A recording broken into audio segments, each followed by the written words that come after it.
Bonsoir à tous, bienvenue pour ce 7e numéro des Abbés Confinés, en direct de la Maison Générale de l'Institut du Bon Pasteur à Courtelin. Nous sommes très heureux de vous retrouver, toujours en compagnie de l'abbé Raffray, notre docteur en philosophie, et de l'abbé Gubitoso, recteur du séminaire Saint-Vincent de Paul et professeur de philosophie de la nature et de métaphysique.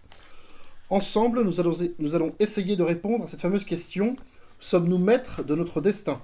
Qu'en est-il de notre nature? Qu'en est-il de notre liberté? Qu'en est-il de notre volonté? A-t-on nécessairement besoin de la grâce? Et quelles sont les conséquences de la grâce sur notre vie quotidienne? Nous allons examiner ensemble toutes ces questions. Chers amis, n'hésitez pas à nous faire part de vos questions, nos abbés tâcheront d'y répondre au mieux. Messieurs les abbés, lors de notre numéro consacré au péché originel, nous avons étudié la question de l'état adamique, la chute de nos premiers parents et de l'humain. Mais je pense qu'il sera intéressant, en introduction à notre émission, de revenir sur les conséquences de cette chute. Quelles sont les conséquences du péché originel pour notre humanité? L'abbé Raffray nous a dit que nos premiers parents vivaient dans l'état de justice originelle, dans l'état de grâce. Mais après la chute, qu'en est-il pour nous? Qu'en est-il de notre nature humaine? Eh bien, bonjour Thomas, bonjour monsieur l'abbé. Les conséquences du péché originel sont terribles. C'est-à-dire que ils étaient en état de justice originelle, c'est-à-dire la première chose qu'ils ont perdue, c'est la grâce. Ouais. C'est pour ça que la théologie dit, il y a un adage célèbre qui résume ça très bien. En latin, Homo spoliatus in gratuititis et vulneratus in naturalibus. C'est-à-dire l'homme a été dépouillé de tout ce qui était don gratuit, et même il a été blessé dans sa nature. Donc en fait, tous ces dons, l'immortalité, donc après le péché, on n'est plus immortel. Après le péché, on n'a plus la science infuse, donc il faut aller à l'école, conséquence du péché originel. Conséquence dramatique. Dramatique, qu'on a tous subi pendant 18 ans, voilà. Enfin, ouais. Ou plus. Ensuite, on n'a plus cette impassibilité, donc on peut être atteint de maladie, ce qui n'était pas au cas auparavant. Et surtout, on n'a plus cette intégrité. C'est-à-dire qu'on n'a plus cette facilité à faire le bien. C'est-à-dire que l'homme, après le péché, on n'apprend pas à un enfant à faire des bêtises. Il découvre tout seul. Parce que malheureusement, après le péché, il y a en nous disons, cette concupiscence. Vous voyez, les conséquences sont sur nous, parce qu'on est blessé aussi dans notre nature. C'est qu'on a cette malice qui est là. On peut être attiré par ce qui est vil, ce qui n'était pas le cas avant. On a cette ignorance, on ne sait plus laquelle est notre fin, parce que nous avons perdu la foi avec le péché. Donc nous ne savons plus pourquoi nous sommes là, donc nous sommes paumés.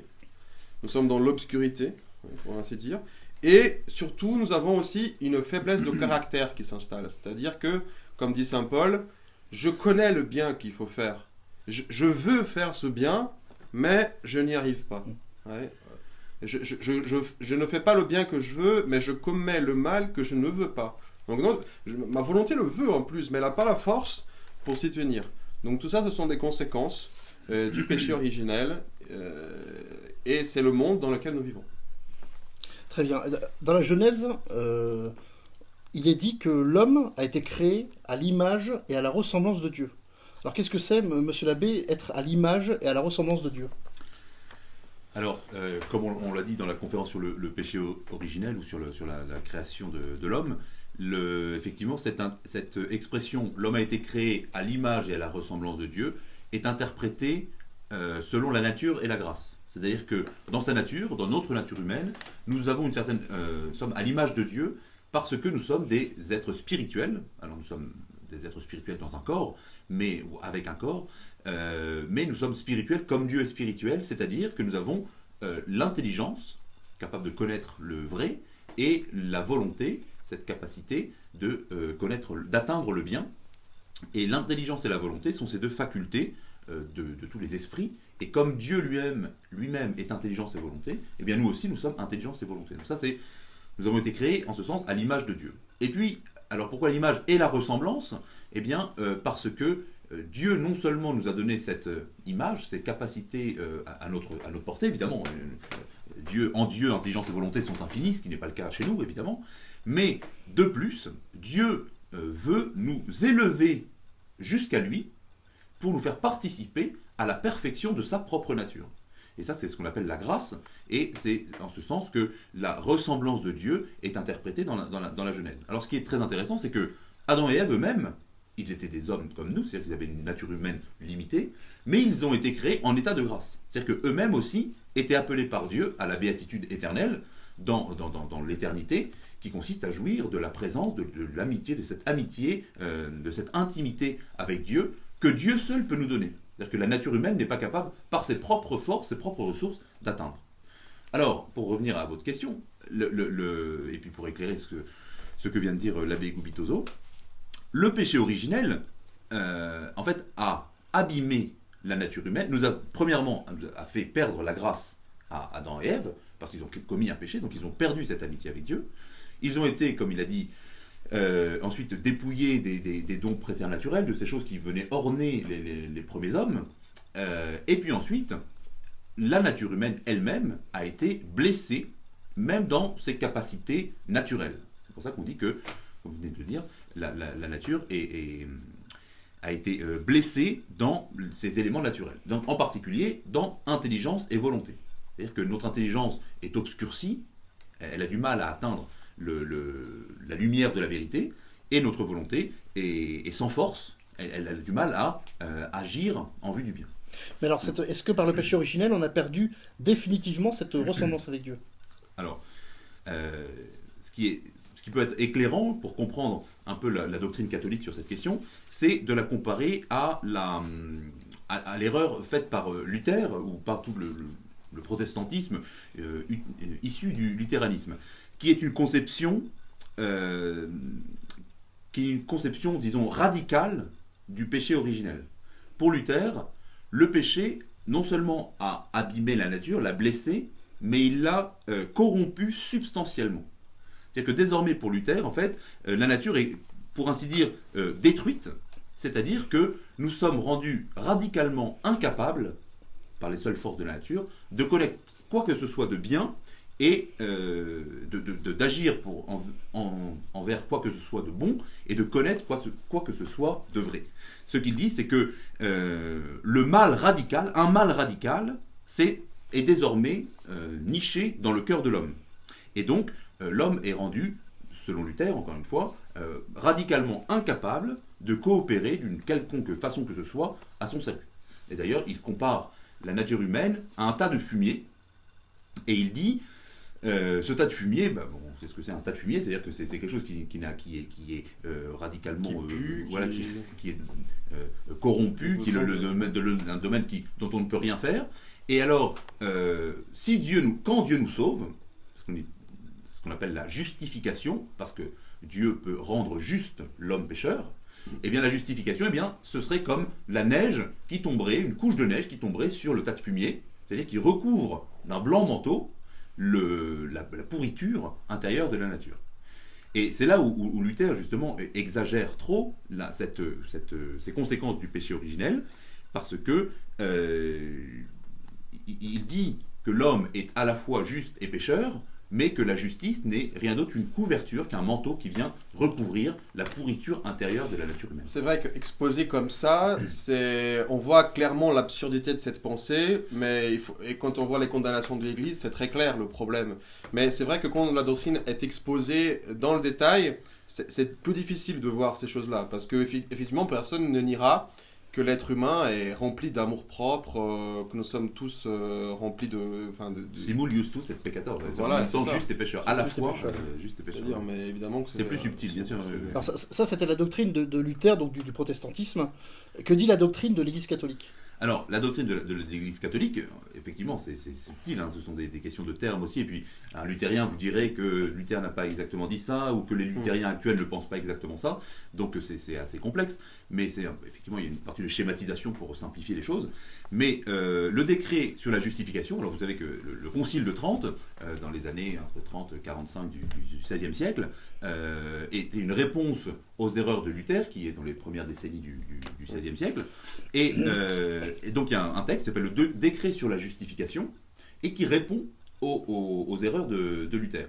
Et alors le point qui est précisé par le Concile de Trente, donc par ce concile très, très important dans l'histoire de l'Église moderne, eh bien c'est que qu'est-ce que le péché originel dans l'homme? Donc Luther dit, je reviens là-dessus, Luther dit le péché originel dans l'homme, chez nous, eh bien c'est la corruption de la nature. C'est-à-dire que tout ce qui vient de notre nature est toujours un péché. Et il faut que Dieu agisse par sa grâce pour nous permettre de faire le bien. Le décret sur la justification dit que le péché originel en nous n'est pas toujours un péché, mais c'est une inclination au péché. C'est-à-dire qu'il reste des racines du péché originel, même après le baptême, on en fait tous l'expérience, mais qui sont seulement une inclination au péché, laquelle n'est pas elle-même un péché. C'est-à-dire que j'ai en moi, comme dit saint Paul, j'ai en moi cette tendance à faire le mal et à éviter le bien, à ne pas réussir à faire le bien que j'aimerais faire. Cette tendance, c'est une inclination, mais qui n'est pas un péché. Et pour dire les choses de façon un peu expérimentale dans la vie spirituelle du chrétien comme vous et moi, eh bien, c'est ce qu'on appelle la tentation. C'est-à-dire que la tentation n'est pas un péché. Alors que quelqu'un qui serait un luthérien radical ou un peu schématique dirait que la tentation elle-même, c'est la pourriture du péché, et donc elle est déjà un péché. Alors que la tentation, pour un catholique, en fait, non seulement elle n'est pas un péché en elle-même, mais elle peut même être la source de la sainteté. Les saints, ce ne sont pas ceux qui étaient complètement indemnes de toute tentation. Les grands saints, au contraire, ce sont ceux qui ont utilisé les tentations dont la source était le péché originel en eux, pour en faire une grande occasion de mérite et pour devenir de grands saints, parce qu'ils ont exercé leurs vertus, les vertus naturelles et les vertus surnaturelles surtout. Monsieur l'abbé, vous avez parlé tout à l'heure de nature blessée. Mais donc si notre nature est blessée, en fait, qu'en est-il de notre liberté? Autrement dit, sommes-nous encore maîtres de notre destin? Depuis la chute, nous ne sommes plus dans l'état de nature intègre. Alors qu'en est-il de notre liberté et de notre volonté? Alors attention, nature intègre, je pense qu'on peut dire que la nature demeure quand même intègre. La nature est blessée, disons, de par le fait en fait qu'elle était, qu'on lui a ôté la grâce, donc ce secours divin qui est comme l'air que nous respirons. C'est-à-dire que... et pour répondre à votre question, qu'en est-il de la liberté? Ben, notre liberté se trouve gravement compromise, elle se trouve atteinte. Notre liberté, enfin je m'explique, hein, qu'est-ce que la liberté, on l'a pas tout de suite, c'est pas ce qu'il y a à la base. Ouais. La liberté n'est pas dans la racine, elle est dans la fleur. On l'obtient après l'effort, la liberté. C'est-à-dire que, comme dit Jésus, la vérité vous rendra libre. Ça veut dire vous n'êtes pas encore. La liberté, elle n'a pas la base. C'est pas le fait de pouvoir faire ceci ou cela. Ça, c'est ce qu'on appelle le libre arbitre. Ouais. Et tout le problème du protestantisme aussi, c'est que finalement, ça viendra, en quelque sorte, à nier le libre arbitre de l'homme. Ouais. Oui, parce c'est que... ça la grande difficulté. Oui, juste pour donner un exemple, vous voyez, la liberté, elle est au bout de l'effort. Vous voyez, prenons l'exemple de quelque chose qui n'est pas un péché, fumer. Vous voyez, c'est quelque chose d'indifférent. Mais qui est libre? La personne qui fume, parce qu'elle dit, ouais, j'ai fait le choix de fumer, donc je suis libre, mais qui a besoin de le faire tous les jours à la même heure, parce que sinon elle se sent mal, ou la personne qui peut dire, je peux fumer ou ne pas fumer, cela m'est indifférent. C'est ça une liberté à laquelle à laquelle on parvient. Vous voyez, la personne qui dit « Ah, je suis libre parce que je m'adonne à tout ce que je veux. » Vous voyez, je bois sans faire attention.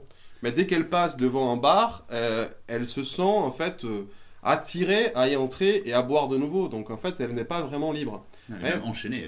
Elle est enchaînée par un vice. Ouais.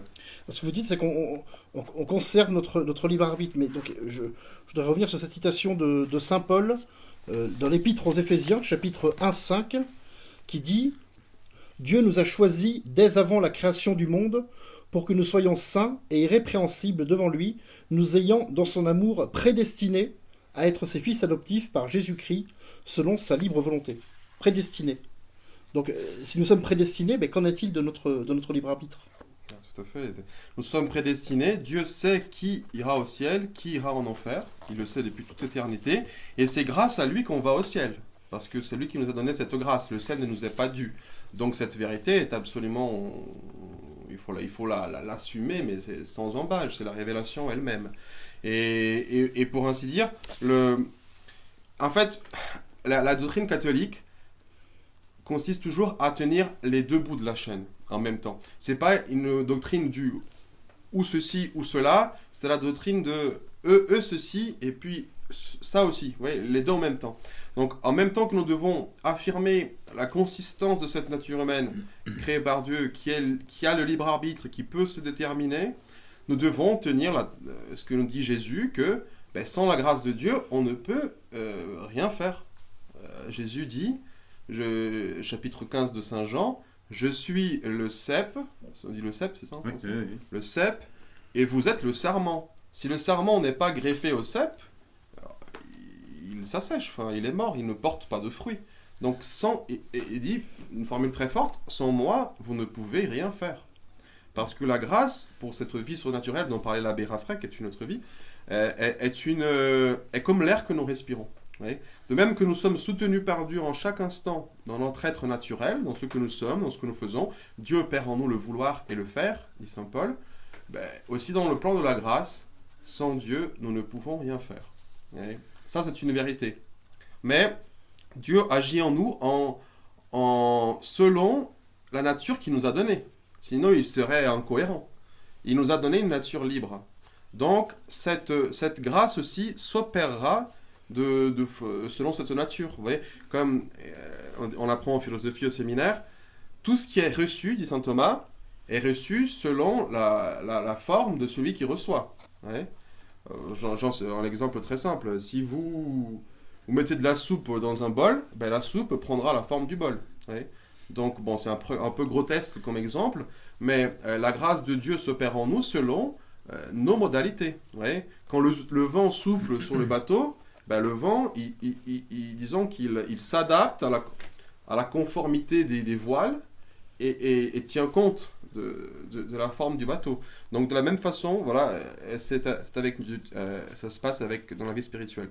Et les deux erreurs opposées, justement, qui n'arriveront pas à tenir les deux bouts de la chaîne, sont d'un côté le protestantisme, et le jansénisme aussi, on peut ajouter, qui affirme cette nécessité absolue de la grâce, mais qui va dire Dieu ne la donne qu'à certains. Ouais, Précisément, pour reprendre l'exemple que vous venez de donner, parce que justement la grâce va être donnée à la nature humaine comme quelque chose qui va la recouvrir, et non pas entrer en elle comme la soupe dans le bol. Donc elle ne va pas s'adapter aux capacités de la nature, mais elle va simplement la couvrir pour en faire quelque chose d'autre. Et c'est tout le problème de la modernité, parce que nous avons beaucoup de mal à comprendre la grâce, parce que nous l'imaginons comme quelque chose de superflu, de surajouté à la nature, alors que c'est quelque chose qui vient la modifier de l'intérieur. C'est comme si vous voyez, quand je reçois quand on fait, par exemple, quelqu'un vous donne du sang.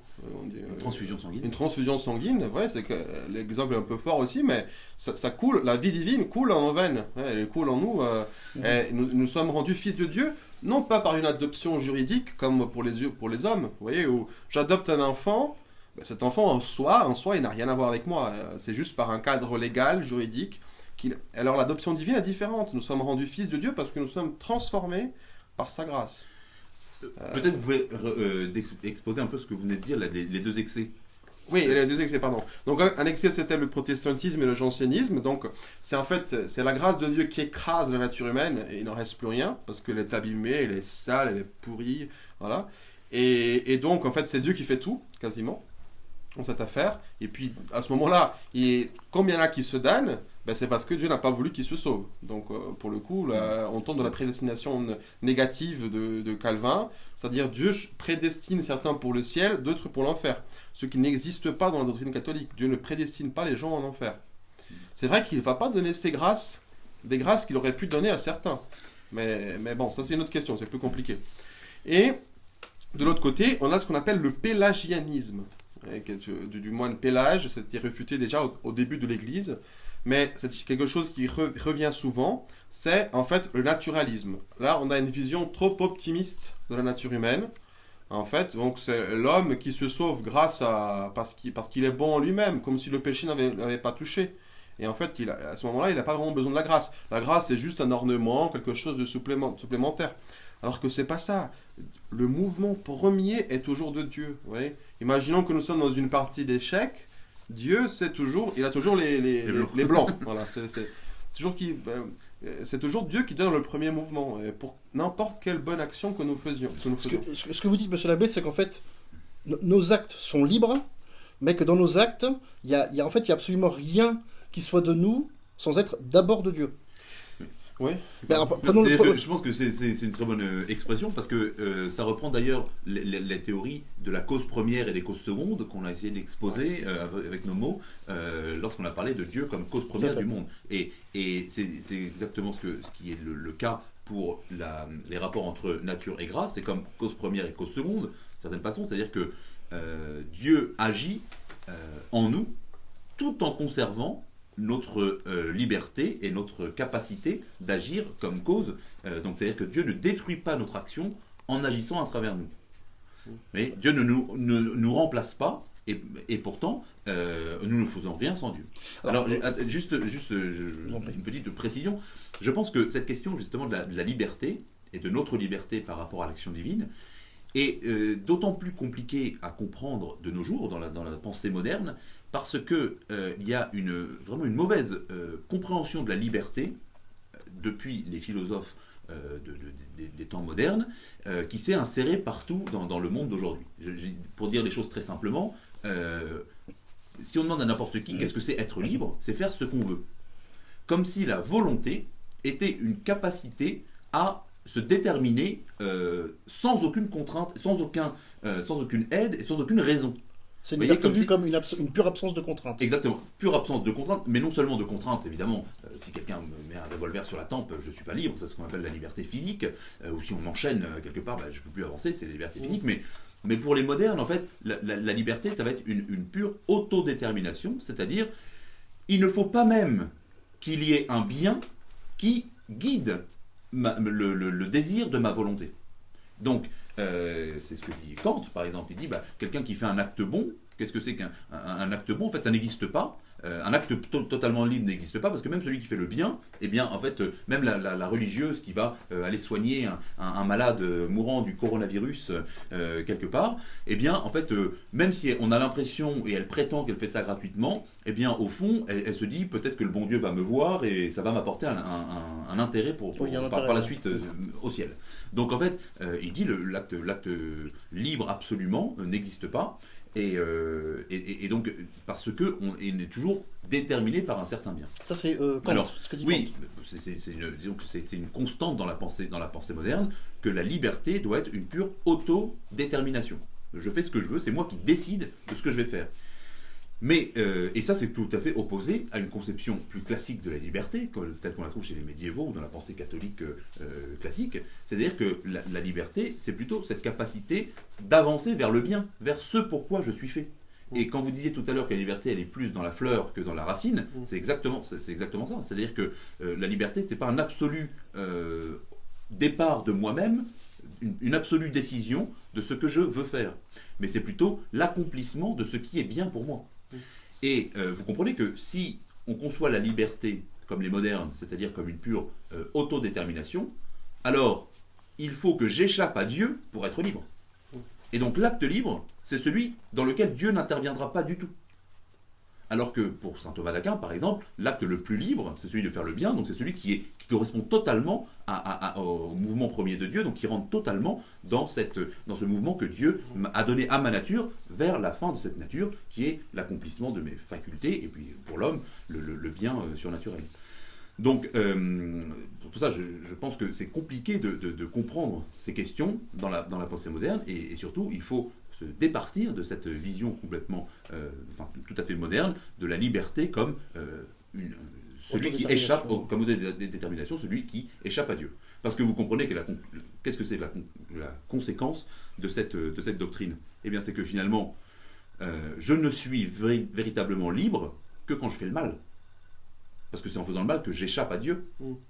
Et donc, vous comprenez l'absurdité, c'est-à-dire qu'il faut, et c'est tous les anarchistes socialistes ou tout ce que vous voulez aujourd'hui diront, évidemment, c'est lorsque l'homme est capable de se libérer des chaînes, libérer de la morale, libérer de ni Dieu ni maître, c'est exactement ça. C'est-à-dire que en fait, c'est en se libérant des contraintes, ce que eux voient comme des contraintes données par Dieu, eh bien que je m'affirme comme homme libre. Alors que pour la pensée chrétienne, c'est le contraire, c'est-à-dire que je ne suis libre que quand je fais ce pourquoi Dieu m'a fait. Donc, ce sont deux conceptions complètement opposées. Donc il faut comprendre les enjeux. Bon, ils sont complexes, évidemment. C'est peut-être difficile d'en parler comme ça brièvement, mais J'aimerais prendre un exemple. Prenons l'exemple d'un païen qui se convertit. Voilà. Est-ce que c'est son consentement? Est-ce que c'est le fait qu'il dise oui à Dieu qui cause en lui la grâce? Ou alors est-ce que c'est Dieu qui lui impose de croire en lui? Pour prendre cet exemple concret de la conversion. Eh bien, je dirais que c'est ni l'un ni l'autre. Ou c'est à la fois l'un et l'autre. C'est à la fois l'un et l'autre. C'est-à-dire que tout vient de Dieu, comme une grâce, mais tout repose aussi sur le choix de celui qui va travailler, qui va participer à sa conversion par ses mérites, par ses efforts, par sa prière, etc. Et donc, il ne faut pas penser les deux comme vous disiez, il faut tenir en même temps les deux bouts de la chaîne, et non pas penser l'action de Dieu en nous et ma propre liberté comme deux choses qui s'opposent et dans lesquelles l'un devrait nécessairement empiéter sur l'autre. Il y a à la fois les deux erreurs qu'on a mentionnées, le protestantisme d'un côté, le jansénisme aussi, et le pélagianisme, partent de cette conception philosophique qui est fausse. De croire qu'en fait, Dieu et moi, c'est comme deux personnes qui tirent un même bloc, vous voyez, avec deux cordes, côte à côte. Vous voyez, Dieu là pour m'aider, pour me seconder, comme si on était au même niveau. Alors que non, Dieu, il est cause première. Ça veut dire que, alors là c'est un peu de métaphysique, mais tout ce qui existe, tout ce qui a la moindre consistance que ce soit dans la réalité, en fait, est causé par Dieu, dépend de Dieu. Donc même nos actes, n'importe quelle action, même nos actes libres, et même nos actes pécamineux, et même nos péchés. Ça c'est c'est-à-dire que même nos péchés, c'est Dieu qui en cause l'acte du péché, mais pas ce qu'il a de mauvais, parce que le mal est une privation. C'est nous qui introduisons par notre libre arbitre cette privation qui fait que cet acte soit mauvais. Mais en fait, tout dépend de Dieu. Oui. Alors, la dernière fois, on avait parlé, j'avais utilisé des formules un peu provocatrices pour dire il faut déresponsabiliser Dieu. Alors, il faut bien comprendre, Dieu n'agit pas de façon miraculeuse tout le temps. Il n'intervient pas dans l'histoire de façon miraculeuse tout le temps, parce que ça, c'est court-circuiter la logique qu'il a créée. Donc, Jésus a guéri certains malades, oui, et pas tous. Hein, d'autres sont morts. Parce qu'en fait, il voulait montrer une vérité plus importante. Il voulait nous pointer vers notre salut. Et là, quand on est au plan de la grâce, pour le coup, Dieu intervient tout le temps, parce que c'est vraiment un champ qui est au-dessus de la nature. Donc, en nous, il nous meut tout le temps par des inspirations, soit par des causes secondes, une bonne prédication que j'écoute, un ami qui vient me parler, etc.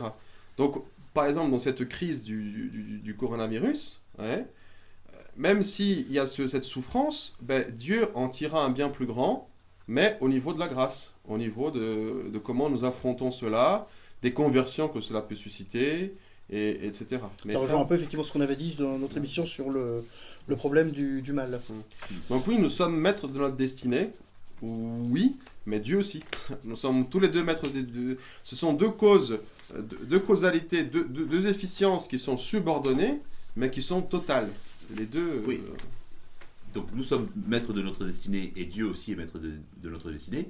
Et nous ne serons totalement maîtres de notre destinée que si nous acceptons que Dieu aussi le soit.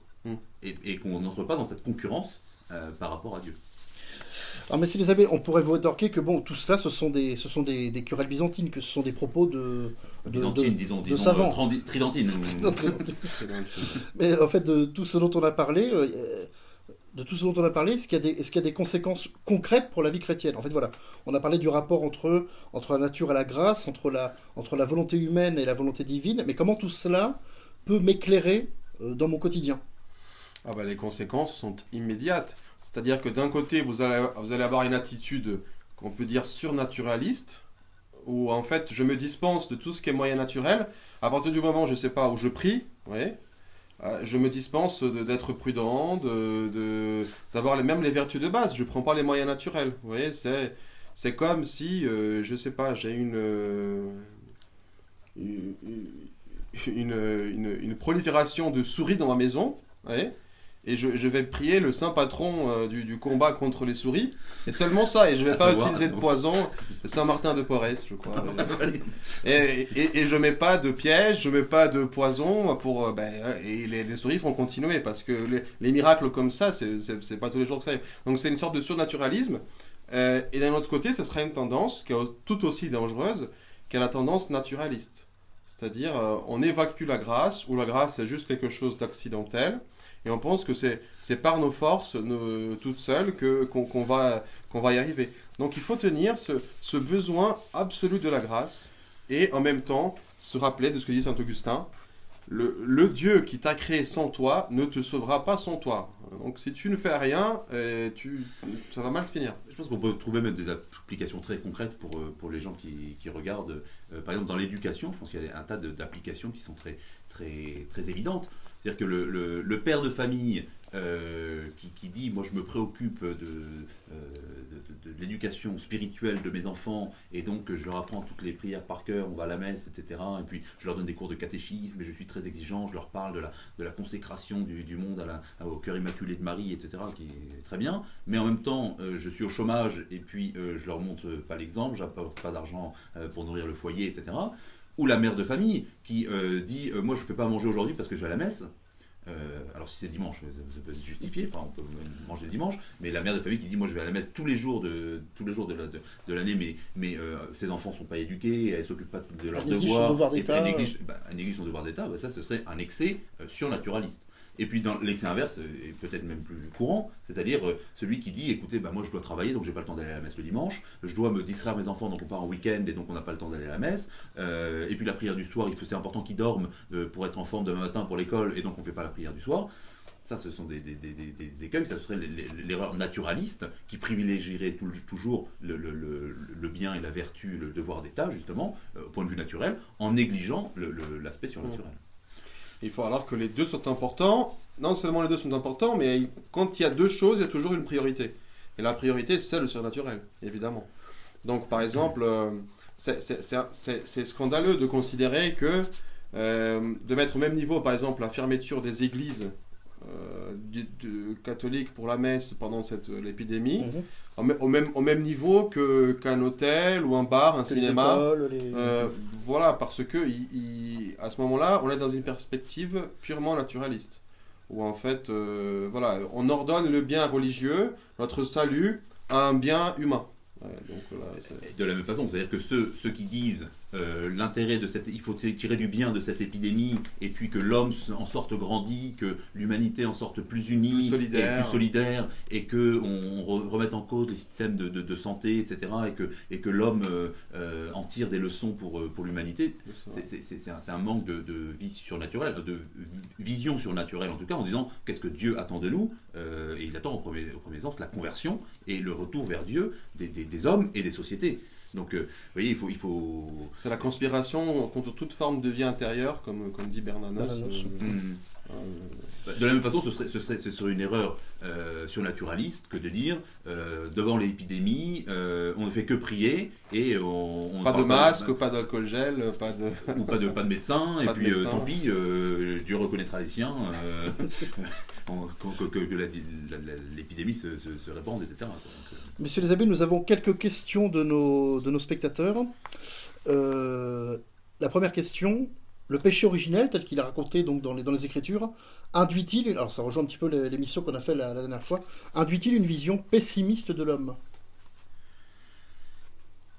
Je dirais pessimiste, oui, comme on a dit la dernière fois, c'est-à-dire qu'effectivement le péché c'est un mal, donc on peut, et puis le péché en nous, les racines du péché, c'est quelque chose qui est négatif pour nous. Mais j'allais dire, il aurait mieux fait qu'Adam ne pêche pas, mais c'est faux.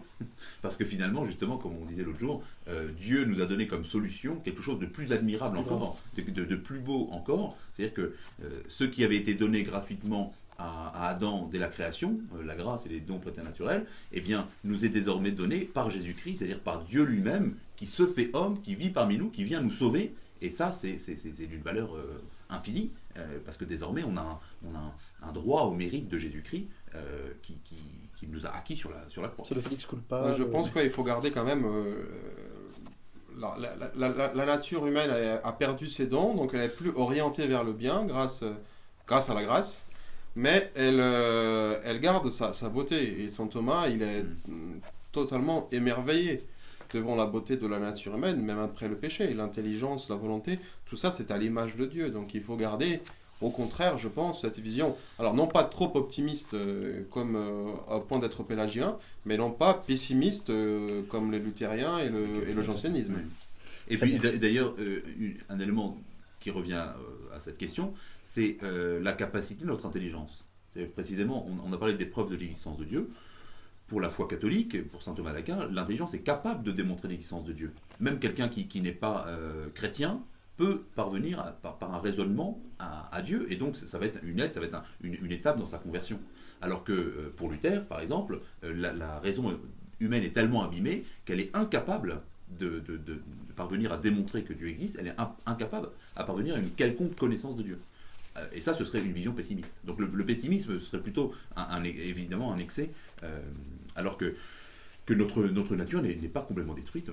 Il reste quelque chose sur laquelle la grâce vient se hanter, donc de prendre racine, comme le sarment. Toutes les conquêtes techniques, c'est quelque chose de beau à voir. Je veux dire, l'homme qui, par son ingéniosité, arrive à suppléer aux besoins de la nature, et c'est admirable.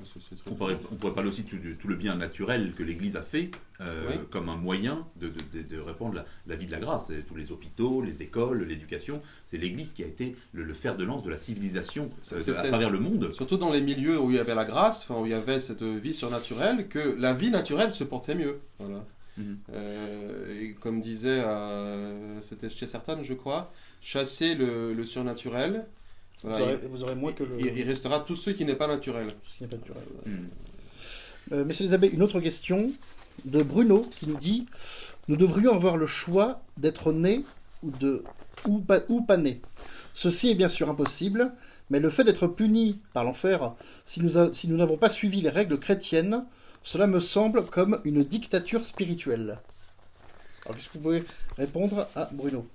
Eh bien, précisément la loi... Est-ce que Dieu est un dictateur? Ben non, justement, Dieu n'est pas du tout un dictateur. C'est le contraire. C'est celui qui est capable de nous donner une loi intérieure. Toute loi que Dieu nous donne est conforme à notre nature, puisque celui qui nous donne la loi est aussi celui qui a créé notre nature. Donc, il nous donne le mode d'emploi. Est-ce que celui qui vous donne le mode d'emploi de votre machine à laver, c'est un dictateur parce qu'il vous force à utiliser la machine à laver selon sa propre volonté? Alors ça c'est un choix. Et l'autre jour, j'ai monté des meubles Ikea de la cuisine d'un ami que je salue.